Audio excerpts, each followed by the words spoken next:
है वो संदेश प्रत्येक मानव के हृदय में बीज की तरह पड़े और एक बड़ा विशाल वृक्ष होकर के इस संसार को छाया दे पाए, शीतल हवा दे पाए।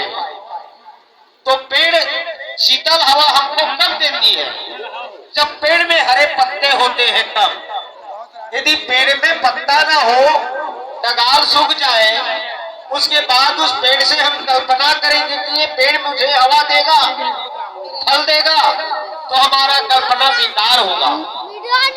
जब तक पेड़ में पत्ते नहीं होंगे, उनके शाखाएं नहीं होंगे, तो पेड़ से हवा की आशा करना, इच्छा करना हम सबके लिए एक बेवकूफी है। आज इस तरह इस विशाल उस सदगुरु का लगाया हुआ जो वृक्ष है, हम में सब में एक अहंकार के कारण पतझड़ का मौसम आप हम सबके अंदर बना हुआ है। इस पतझड़ की मौसम को दूर करके सदगुरु की ज्ञान रूपी बाण चितकर फिर से हमें एक नई पल्ला, नई पत्ता का संचार करने के लिए आप और हमारा सम्मान हो रहा है कि सत्संग दरिया के बीच में हम सम्मानित तो हो रहे हैं, लेकिन इस सम्मान के साथ साथ आज हम सबके मार्गदर्शक के रूप में, संत सम्राट के रूप में हम इस छोटे परिवार को सम्मानित करते हैं ताली के साथ में। आप सभी ताली बजाएं।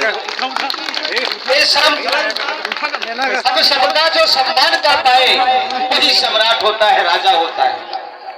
राजा उस राज्य का मालिक होता है। तो आज निश्चित रूप से हमें सबको संकल्प लेना होगा, एक विचार अपने अंदर लाना होगा कि सदगुरु के मंच में मैं सम्मानित हो रहा हूं, तो हे सदगुरु महाराज, ये आपके सम्मान को मैं जीवन भर निभाने का प्रयास करता रहूंगा।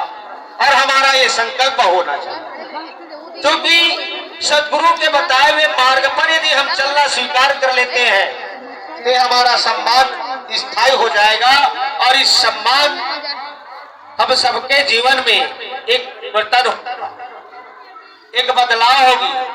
और इस बदलाव के कारण इस पूरे सृष्टि पर, इस क्षेत्र में सदगुरु का जो भाव रहा है, जो संदेश रहा है, वो संदेश का फिर से उजागर होना होगा। क्योंकि इस देश में, इस राष्ट्र में, इस धरा धरनी में हम लोगों के बीच में बहुत सारी भ्रांतियां हैं, मन में विडंबनाएं हैं कि सतनाम को सदगुरु कबीर साहब जी ने ही जाना, सतनाम को घासीदास जी ने ही जाना, संत जादू दरिया तोका मेला चोखा ने जाना, रविदास गुरु जी ने जाना। ऐसा हम लोग कल्पना करते हैं, ये हमारी कल्पना झूठी है। मैं हमारे बीच जो संत समागम उपस्थित हुए हैं, जो हमारे आज इस अतिथि के रूप में है, मैं उन सबका प्रणाम करते हुए आग्रह और निवेदन करता हूं कि मैं मंच में आपको आमंत्रित नहीं कर पाया होगा, यदि आपका सम्मान मैं नहीं कर पाया होगा, तो मैं आपके सम्मान के लिए आतुर हूँ, ललायित हूँ। मुझे एक सम्मान का अवसर दे। एक कथन फूटे परिवार की है, रामदास संत जी की है, तो निश्चित रूप से आपसे मैं निवेदन करते हुए सामने आने के लिए आपसे आग्रह करता हूँ कि जो संत जो बाहर से आए हुए हैं, वे संत सामने आकर के अपनी उपस्थिति, ताकि फूटे जी अपनी मन की जो अभिलाषा है, उनकी इच्छा है, उस इच्छा को पूर्ण कर आपको सम्मानित करके स्वयं सम्मान का भागीदारी बन सके। इस आशा के साथ मैं बाहर से आए हुए सभी अतिथियों को नमन करते हुए मंच की ओर आकर्षण करता हूँ, निवेदन करता हूँ।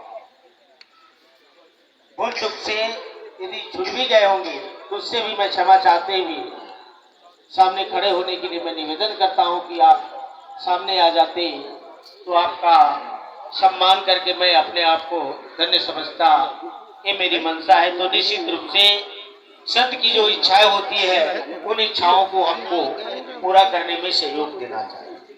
तो मैं कह रहा था कि आज के लोग, हम लोग को सतनाम को किसी संत के द्वारा लाया गया विषय समझते हैं।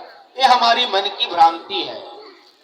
ये देश की जो संस्कृति है, इस धरनी की, इस धरा की, संसार की जो संस्कृति है, वो सत्य